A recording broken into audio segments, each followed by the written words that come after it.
ഇന്ന് നമ്മുടെ Vagamon ട്രിപ്പിന്റെ second day ആയിരുന്നു. നമ്മൾ സ്റ്റേ ചെയ്ത റിസോർട്ടിന്റെ നേരെ ഓപ്പോസിറ്റ് ആണ് ഈ നീണ്ടു നിവർന്ന് കിടക്കുന്ന തേയിലത്തോട്ടം.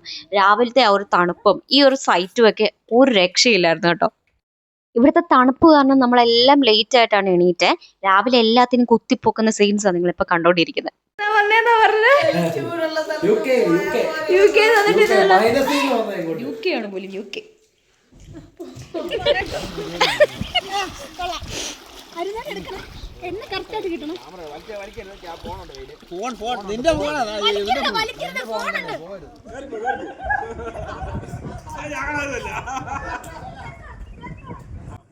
സെക്കൻഡ് ഡേ ഒരു 11:30-12 ഒക്കെ ആകുമ്പോൾ നമുക്ക് അവിടെ നിന്ന് വെക്കേറ്റ് ചെയ്യണമായിരുന്നു. അതുകൊണ്ട് മാക്സിമം സമയം ഞങ്ങൾ രണ്ടാം ദിവസവും പൂളിൽ തന്നെ ആയിരുന്നു. Good morning. Hi hi. Oh my God. നമ്മളെവിടെ പോകുന്നത്? ഹായ്.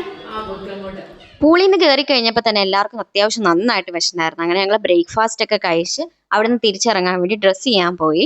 നമ്മൾ താമസിച്ച റിസോർട്ട് കാണിച്ചില്ലല്ലോ. ഫസ്റ്റ് ഫ്ലോറിൽ 2 ബെഡ്റൂംസ് ആയിരുന്നു. അതുപോലെ തന്നെ സെക്കൻഡ് ഫ്ലോറിലും 2 ബെഡ്റൂംസ് ഉണ്ടായിരുന്നു. അത്യാവശ്യം നല്ല സ്പേഷ്യസ് ആയിരുന്നു. ഡൈനിങ് റൂമും കിച്ചണും ഒക്കെ സെക്കൻഡ് ഫ്ലോറിലായിരുന്നു. ഇത് നമുക്ക് അവിടെ ഹെൽപ്പിനുണ്ടായിരുന്ന ചേട്ടനായിരുന്നു. ചേട്ടന് ഇൻട്രോവേർട്ട് എന്ന് തോന്നുന്നു. അധികം സംസാരിക്കുകയോ ചിരിക്കുകയൊന്നുമില്ല.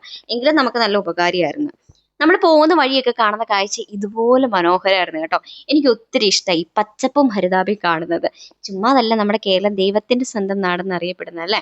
അങ്ങനെ ഞങ്ങൾ യാത്ര ചെയ്ത് ഇടയ്ക്ക് വെച്ച് സ്നാക്സ് കഴിക്കാൻ വേണ്ടി ഒരു സ്ഥലത്ത് നിർത്തി. ചെറിയ ചാറ്റമഴയുണ്ട്. ആ സമയത്തെ വെള്ളം വരത്തുള്ളൂ ചേട്ടാ ഇതിനകത്ത്. കോട്ടയം കുമളി റൂട്ടിലുള്ള വളഞ്ഞങ്ങാനം വാട്ടർഫോൾസ് ആണിത്. മാർച്ച് ആയതുകൊണ്ട് ഇത് വാട്ടർഫോൾസ് ആണോ എന്ന് പോലും തോന്നത്തില്ല. വെള്ളം എന്ന് പറഞ്ഞ സാധനം ട്രാൻസ്പോർട്ട് കാണുമ്പോൾ ഒരു ഫീൽ അല്ലേ. ഒരുപാട് ആൾക്കാർ ഇവിടെ റെസ്റ്റ് എടുക്കാനൊക്കെ നിർത്താറുണ്ട്. കൂടാതെ ഇവിടെ ഒത്തിരി കുരങ്ങുകളുടെ ശല്യമുണ്ട്. അപ്പോൾ നമ്മൾ ശ്രദ്ധിച്ചില്ല നമ്മുടെ കയ്യിലുള്ള സാധനം എല്ലാം കൊണ്ടുപോകും. എത്ര എണ്ണ പിടിച്ചേക്കുന്നത്. അങ്ങനെ നമ്മൾ നമ്മുടെ ആദ്യത്തെ സ്പോട്ടിലോട്ട് പോവുകയാണ്. സ്ഥലം ഇപ്പം ഏകദേശം മനസ്സിലായി കാണും അല്ലേ. ഇവിടുത്തെ പ്രൊട്ടക്ഷന് വേണ്ടി എഴുതി വെച്ചിരിക്കുന്ന ഇൻസ്ട്രക്ഷൻസ് ആണിത്. ഡ്രോപ്പ് ചെയ്തു. നമ്മൾ അടുത്ത് വന്നിരിക്കുന്നത് പാഞ്ചാലിമേടിലോട്ടാണ്. ഞാൻ കൂടുതലായിട്ടും ഫോട്ടോസിലും വീഡിയോസിലും ഒക്കെയാണ് പാഞ്ചാലിമേട് കണ്ടിട്ടുള്ളത്. ഇവിടെ വരണമെന്ന് ആഗ്രഹം ഉണ്ടായിരുന്നു, പക്ഷെ ഇതുവരെ നടന്നിട്ടില്ലായിരുന്നു. നീ വന്നിട്ടുണ്ടോ ഇവിടെ? ഞാൻ ഫസ്റ്റ് ടൈമാണ് വരുന്നത് കേട്ടോ.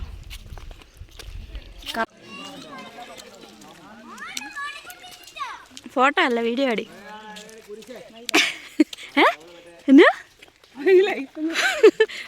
വെറുതെ കേട്ടെ. ഇവിടെ നല്ല ഭംഗിയുള്ള കല്ലിൽ തീർത്ത മണ്ഡപങ്ങളൊക്കെ ഉണ്ട്. കൂടുതലായിട്ടും നമ്മൾ പാഞ്ചാലിമേട് കണ്ടിട്ടുള്ള മഞ്ഞിൽ പൊതിഞ്ഞ രീതിയിലല്ലേ. എനിക്കും അങ്ങനെ കാണണമെന്നായിരുന്നു ആഗ്രഹം. നടന്നില്ല. ഇനിയിപ്പം ഡിസംബർ ജനുവരി സമയത്ത് എപ്പോഴേലും വരണം.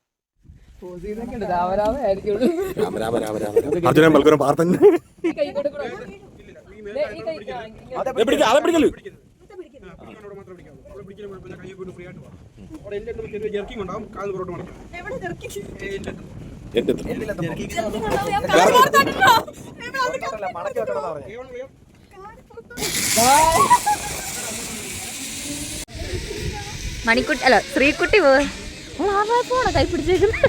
ഇവിടെ എന്റർടൈൻമെന്റ് ആക്ടിവിറ്റീസ് ആയിട്ട് സിപ്പ് ലൈൻ ഒക്കെ ഉണ്ട്. അതേ പോകുന്നത് കണ്ടോ. ഞങ്ങളെന്തോ കയറിയില്ല, ഇഷ്ടമല്ല. അല്ലാതെ പേടിയൊന്നുമില്ല കേട്ടോ. ഇവിടെ അല്ലേ എന്നാ ചേട്ടൻ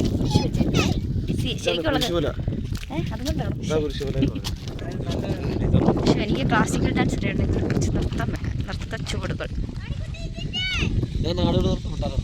ഓ വേണ്ട. ആരെ വരുന്നു? ഈ മണിക്കുട്ടി എന്ത്? അതേ